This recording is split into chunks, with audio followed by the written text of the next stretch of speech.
The next contribution by Katona and Somerset, the role of oxygen in the reduction of nitric oxide by ammonia of a polycrystalline platinum foil model catalyst is given by Dr. Katona. Please.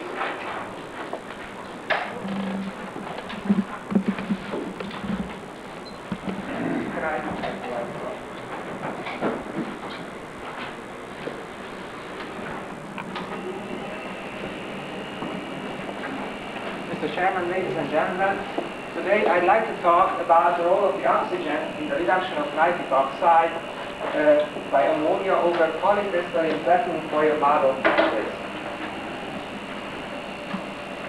The research has been conducted in the Lawrence Berkeley Laboratory,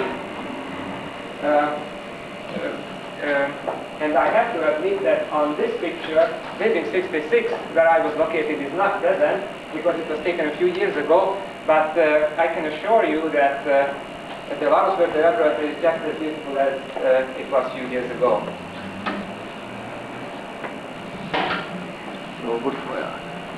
Let me tell you a few words about the motivation. The nitric oxide pollution is one of the most demanding tasks of the environmental catalysis to remove the nitric oxide from exhaust from the air. What are the main sources of nitric oxide? One of them is the nitric acid industry, and of course every combustion processes where high temperature is employed, direct reaction between the nitrogen and the oxygen can occur, and of course the NOx will appear in the exhaust gases. The common feature of these reactions is that in the exhaust gases the oxygen is present. Why we chose platinum? The ammonia in the nitric acid industry, ammonia is oxidized over platinum rhodium gold catalysts with air, and it is an undesirable side reaction in the nitric acid industry that some of the unreacted ammonia can react with the product nitric oxide over these platinum containing catalysts, causing the nitrogen defixation, which is of course undesirable in the nitric acid industry. However, this process can be very useful when the main purpose is the removal of the nitric oxide from the exhaust gases. And why we chose polycrystalline foil?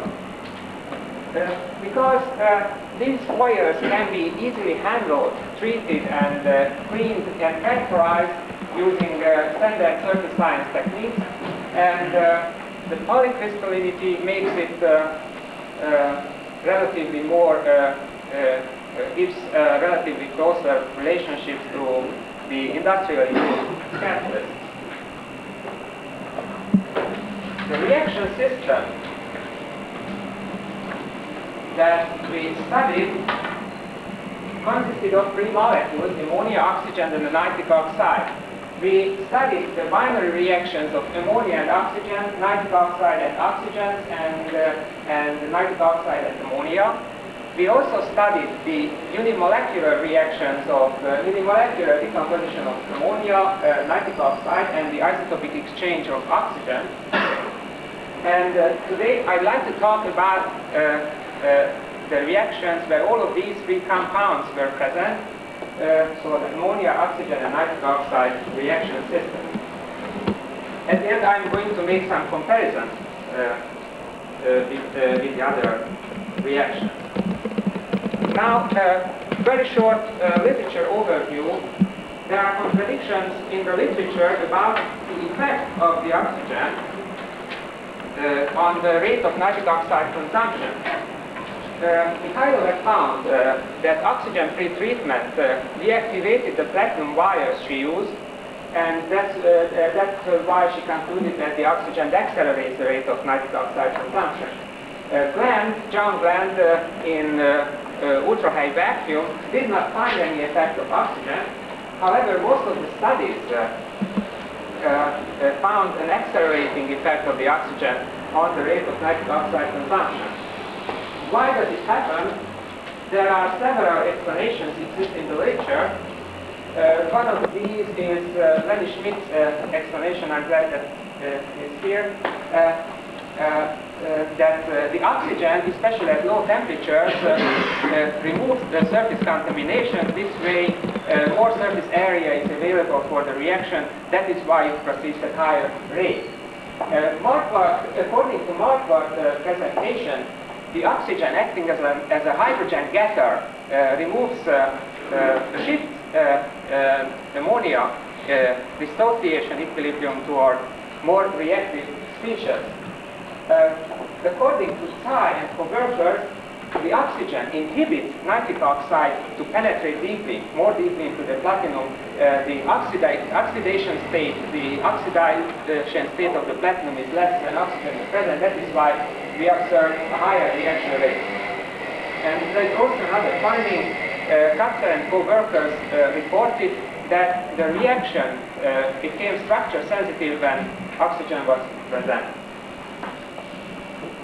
Let me tell you a few words now about the experimental setup.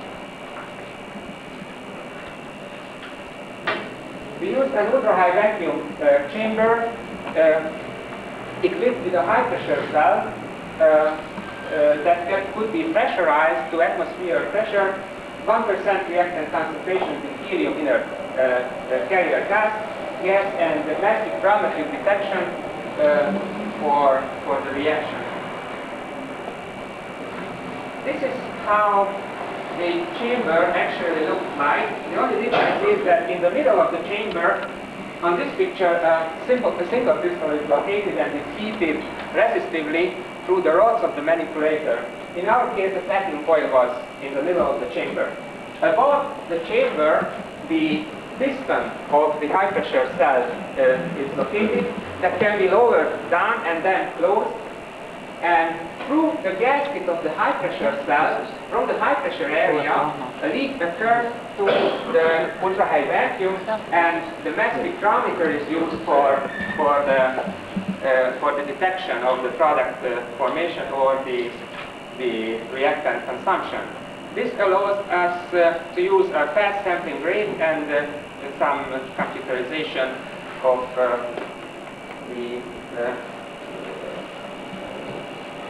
evaluation of the data.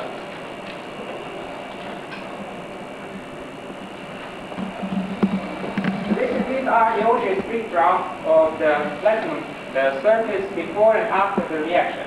After the reaction, both nitrogen and oxygen peaks can be found on the surface. Now let me now show you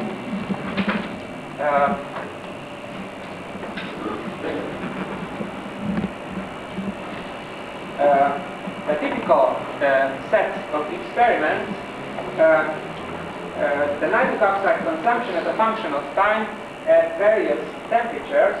As you can see, the data that are collected with the mass spectrometer are scattered. However, the fast sampling rate, which is about 10 to 12 in a minute, allows us to curve the initial reaction rate versus time functions, and this way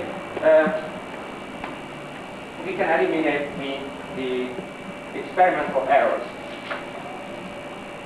This is the Arrhenius plot of the reaction. There is a breakpoint on the Arrhenius curve at around 523K, and you can also see that at different initial oxygen partial pressures, the dependence of the nitric oxide consumption rate on the initial oxygen partial pressures shows the same dependence in both temperature regions. Of course, we have to determine the product distributions in both temperature ranges. Let me now show you the product distribution in the high temperature range. This was taken in 573K. There is nitric oxide consumption, the ammonia consumption. The main nitrogen containing product is molecular nitrogen. However, there is a considerable amount of nitric oxide forming. The ratio of the two nitrogen containing products is about 2. The N2 to N2O ratio is about 2. that is also oxygen consumption.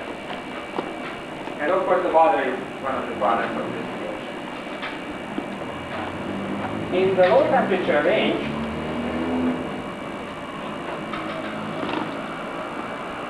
there is also nitric oxide consumption, the ammonia consumption. In this case, the main nitrogen-containing product is the nitrous oxide. The ratio of the nitrogen-nitrous oxide is about 0.6. And the most interesting feature of this curve is that there is no oxygen consumption at all. If we look at it closer, it will turn out that oxygen is forming. There is a very slight oxygen formation in the low temperature range.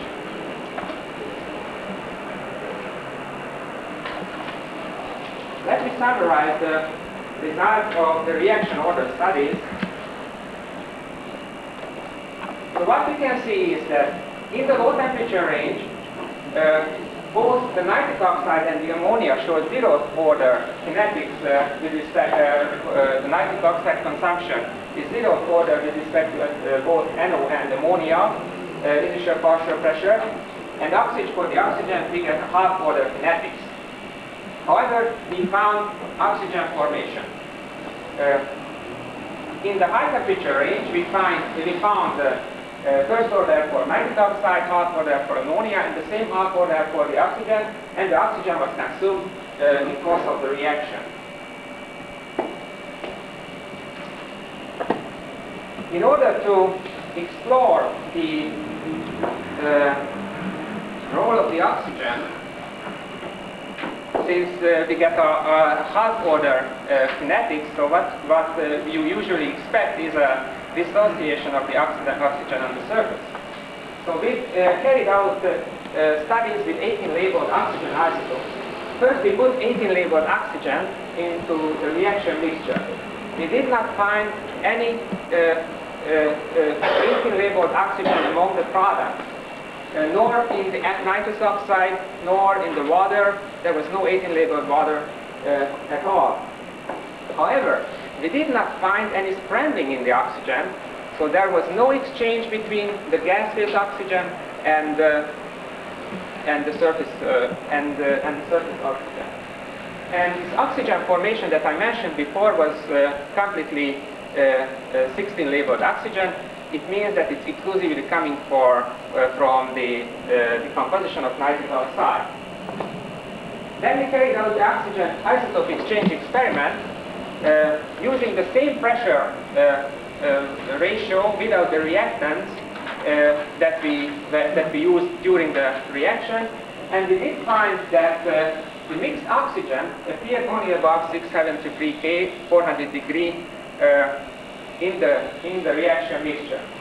So what we found is that the oxygen formation is due to the nitric oxide decomposition, and no gas phase oxygen is involved in the reaction. However, it still shows half order kinetics. Let's now we carried out the oxygen TPD, temperature programmed resorption, and we found that the oxygen absorbed at low temperature 150 K comes off from the surface in two peaks, which is a weakly bond and a strongly bound oxygen, and the strongly bound oxygen comes off from the surface above 673 K. This must be the chemisorb dissociated oxygen.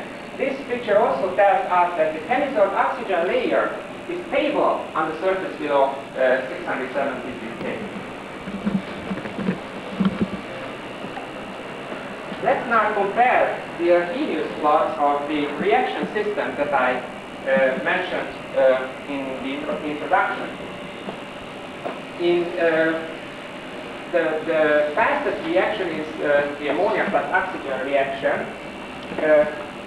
When we put nitric oxide to the ammonia plus oxygen reaction, the rate of the reaction drops about an order of magnitude, and so we can conclude that the nitric oxide inhibits the reaction between the ammonia and the oxygen. On the other hand, if we put oxygen to the NO plus ammonia reaction, then the rate of the reaction is increased again about with an order of magnitude. So we can conclude that the oxygen, on the other hand, accelerates, promotes, or catalyzes the reaction between the nitric oxide and ammonia. So let me draw some conclusions. Oxygen, as I said just now, oxygen promotes nitric oxide plus ammonia reaction. On the other hand, the nitric oxide inhibits the ammonia oxidation. We found a breakpoint on the Arrhenius curve. The two sections, the two ranges can be characterized with different product distributions. When oxygen is present, the nitrous oxide formation is intense. We did not find the nitric oxide consumption showed hot water dependence with respect to oxygen in both temperature ranges. The oxygen does not enter into the reaction, and we also found that the chemical of oxygen is stable on the surface below a certain temperature.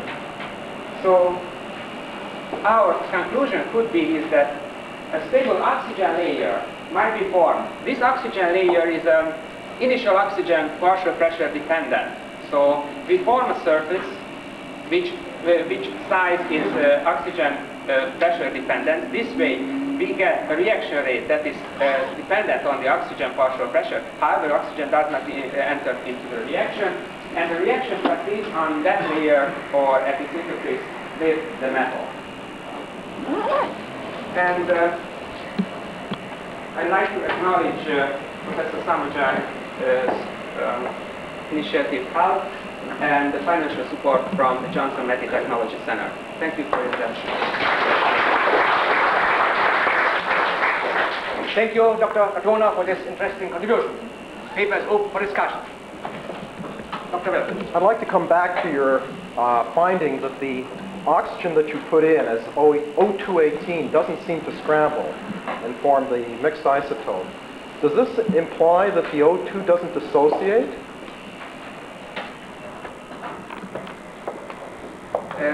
I think the O2 does dissociate, but after all, there is no exchange between the gases. So at the very beginning of the reaction, a dissociated oxygen layer might be formed that will be stable during the reaction.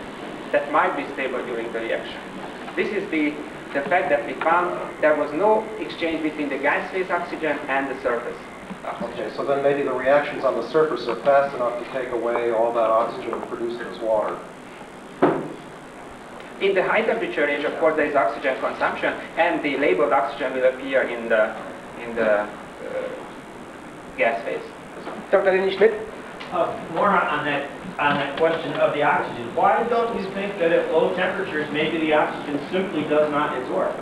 I think it's not unreasonable to me that nitric oxide is most strongly absorbed, then ammonia, and finally oxygen. Because it's very easy for other molecules to block out oxygen, even though it's very strongly absorbed once it gets there. And in fact, when you see positive order, you see zero order in ammonia and NO and positive order in oxygen, and then that no oxygen 18 participation in the reaction. I think your results look very nice, but I don't see why you need to say that oxygen is absorbed at all at very low temperatures. At high temperatures, then of course everything changes and ammonia oxidation wins as the fastest of those processes. Well, I think I have to explain somehow this positive order for the oxygen even in the low temperature range. But that means low coverage in a Langmuir-Hinshelwood model. Yes. Zero order means a high coverage of the other species. Yes. Yes, but still the oxygen pressure in the gases influences the rate of the reaction. Dr. Rashko. So Tamas, you have mentioned the stable oxygen layer on your surface. Where does oxygen come from? From oxygen or from nitric oxide? The oxygen that leaves the surface in the low temperature range comes from the nitric oxide. However, at the beginning of the reaction, I don't know from which oxygen does this layer form. As far as I understand from your isotopic label experiment, it seems to me that oxygen comes rather from the nitric oxide. Yes. Remember that? That the oxygen that is that appears in the gas phase during the reaction, in course of the reaction, is completely from the nitric oxide. It's completely due to the decomposition of the nitric oxide. However, at the very beginning of the reaction, you still see a half-order dependence of the nitric oxide consumption rate. At the beginning of the reaction, there is no nitric oxide decomposed on the surface. But Dr. Felter. That's the role of an oxidic platinum, and as if I remember right, it was about 600 K when it decomposes. I would only stress, we have made some experiments with platinum with alumina. And there is oxidized platinum between 700 and 900 K is a stable temperature range. So it means it depends on the structure too.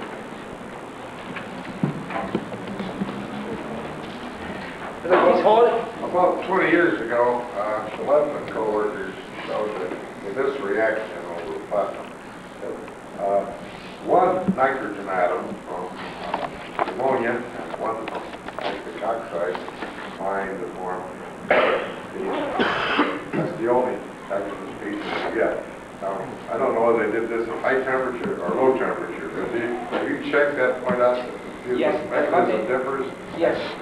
What they did was they used supported platinum at relatively high pressures, 60 to 100 torr of the reactant. But they really did find that the major part of the reaction is to form nitrogen-nitrogen bond deriving from one ammonia molecule and another from the NO molecule. However, they did not, to my best knowledge, did not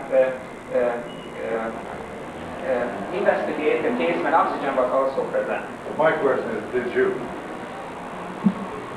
No. Bueno, Tamago. NO is the reaction between ammonia and oxygen. But the ammonia may be very strongly alcoholic if it's zero. But can you estimate the number of NO molecules which inhibit the ammonia-oxygen reaction? Well, so we carried out some TPD experiments on ammonia, and we did find a very similar TPD spectra that János Kirsch, the former speaker, showed for the hydrazine. So it appeared that the ammonia leaves the surface before the nitric oxide. So it is not very strongly adsorbed.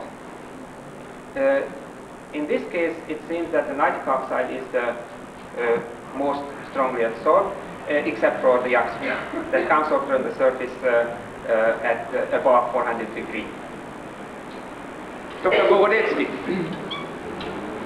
At Reynolds Plus, you observe two lines, the small energy activation and high energy activation. At steady state conditions, at your reaction, you can to determine only one surface condition, when the surface of platinum covered by oxygen atoms or covered by nitrogen atoms. And my question is, what is the coverage in low temperature conditions and high temperature conditions? Well, I think the coverage is very high, especially in the low temperature range, because we did observe zero order kinetics for the NO. Yes, what is the nature of this species? According to the mechanism that Professor Schmidt proposed, each NO species are on the surface. Associatively absorbed nitric oxide molecules and dissociatively absorbed ammonia molecules are on the surface. You detect each NO long time ago. Oh, no. You detect, no? Okay. All right. We can discuss.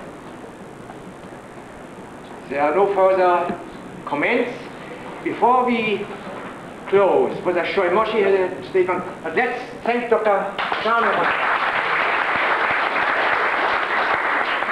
I would like to call your attention that there is a very big restaurant here, a self-service restaurant near the dome, on the right side of the dome. It is for festivals, very good restaurant. In the other direction, you have to take that street.